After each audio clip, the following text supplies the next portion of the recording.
Magandang hapon po. Ito pag-usapan natin. Si Erwin Tisiba, wanted tulpo. Ikaw, Mr. Garcia, Erwin, Mujica, anong ginagawa mo? Magkano? Magkano ang tanong ngayon? Magkano? Bakit hinahayaan mong Amerikano at pinroklama mo? Bakit? Tapos yung ibang kandidato, sinampahan nyo ng disqualification, kagaya kay Attorney Gerald Harold Despicio, hindi nyo ipoproklama. Nag-file pala si Attorney Virgil Garcia ng motion na ipatigil mo na proklamasyon ni Erwin Tulfo. Nag-file din ako. Pareho kaming may petition kontra kay Erwin Tulfo. Bakit mo pinayagan? Magkano? Magkano? Judge Erwin Garcia? Grabe ka.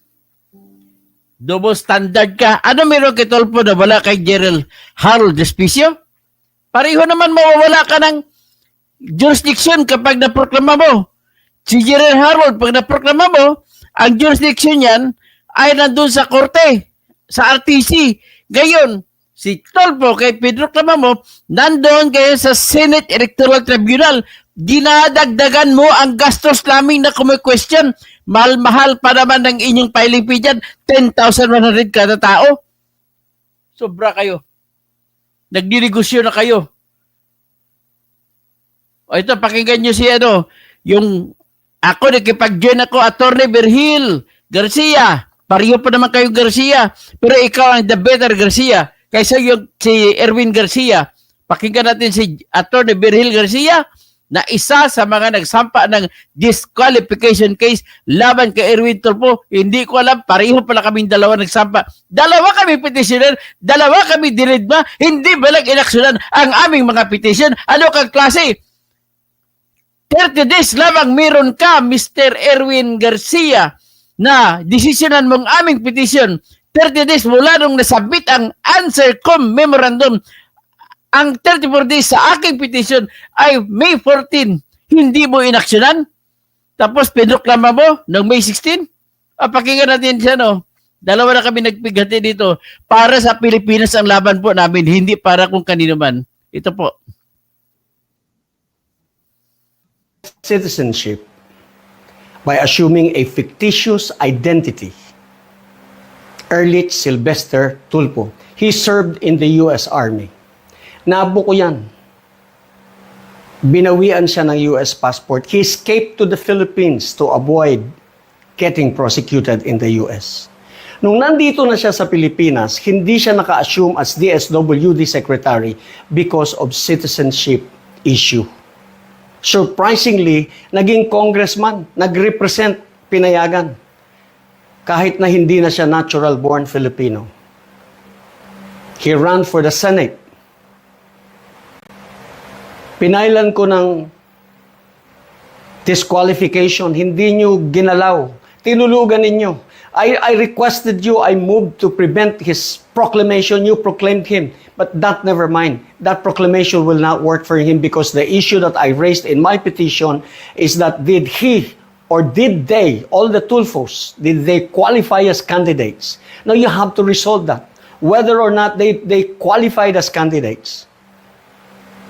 Kahit na pinroclaim nyo pa, if they did not qualify as candidate, that's null and void. Mr. Garcia, how much? How much? How much do you value the Constitution? How much did he pay you? Violation po yan. You allow a person, a fugitive in the US to sit in our Senate. Bastos talaga Are you proud? You proud of yourself? Alam mo ba kung bakit natural-born citizens lamang ang pwedeng maging senador at congressman? Presidente na rin, tsaka vice-presidente. Pero ang pinag-usapan natin ngayon, senador, alam mo kung bakit natural-born citizens lamang ang pwede? Para hindi tayo maghalal ng Pilipinong gumawa ng kabalbalan sa ibang bansa at pagkatapos pagbalik dito, tatawagin pa nating honorable. Dishonorable. Naunawaan mo ba yan? Sabihin na natin, sige, yung sinabi kong he is a fugitive from justice sa Amerika, hindi. Sige, hindi. Kahit na nag-submit siya ng falsified documents para makakuha siya ng US citizenship and therefore he violated US penal laws. Wala na yon. But the fact that he submitted falsified documents, that is dishonorable. Yes. Tapos, ngayon, senador natin, tatawagin natin honorable. Naunawaan mo ba yan, Mr. Chairman? Naunawaan kayo na dishonorable, Erwin Tulfo? Sige nga. Kakahiya ka. Ang kapal na mukha mo. Bumaba ka. We can do that, pero you rule on my petition. Pag-usapan natin, let the Supreme Court decide. Let the Supreme Court say, yes, he can be addressed as honorable. Yes, he can sit as senator of this country. Hindi pwede yan, Mr. Chairman. Hindi rin pwede yung sinasabi mong mawawalan ka ng jurisdiction at mapupunta na sa electoral tribunal kasi hindi kasya sa mga araw na natitira. Are you serious? Umpisa pa lang sinasabi mo na mawawalan ka ng panahon eh. Paano kang hindi mawawalan ng panahon? Hindi mo naman pinapansin yung aking petition. O ganun din, ang aking petition, hindi nyo na pinapansin. Pareho lang pala tayong petition. Attorney Berhil Garcia. Just rule on it. Whatever. So that I can elevate it. I don't need to go to the electoral tribunal. Do you understand the issues?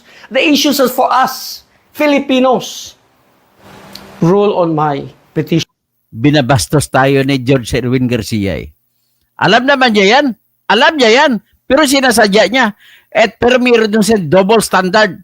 He does not respect the Equal Protection Clause. What you must apply to one must apply to all others. Bakit si Gerald Harold Justicio attorney ay hindi mo pinuklama? Bakit si Erwin Tulfo pinuklama mo?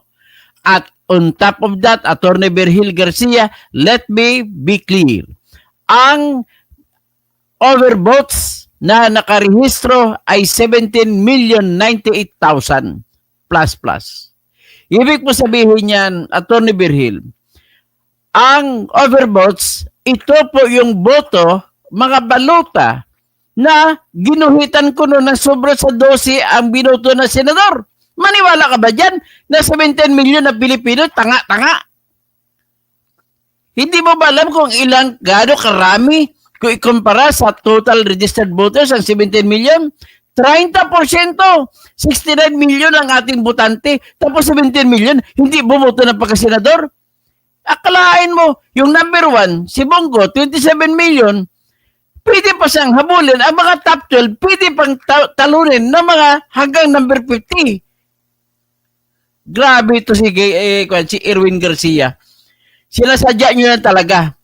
Tapos, na-discover ni General Eliseo Rio na ang lahat ng overvotes na reporting, lahat ng reporting from the first reporting, second reporting, third reporting, lahat po divisible by 12. I-divide mo sa 12, ang sagot ay whole number, hindi decimal number.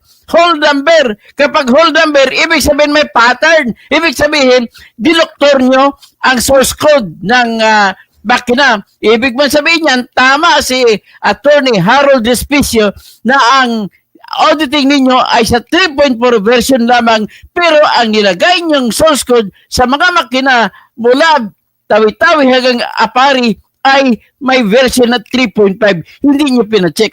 Ano ka ba? Magkano ka ba, Erwin George Mujica Garcia? Totoo pala yung 1 billion na miro na bribery sa'yo na sohol? Ayon kay Senator Marcolita? Sumagot ka, Erwin Garcia.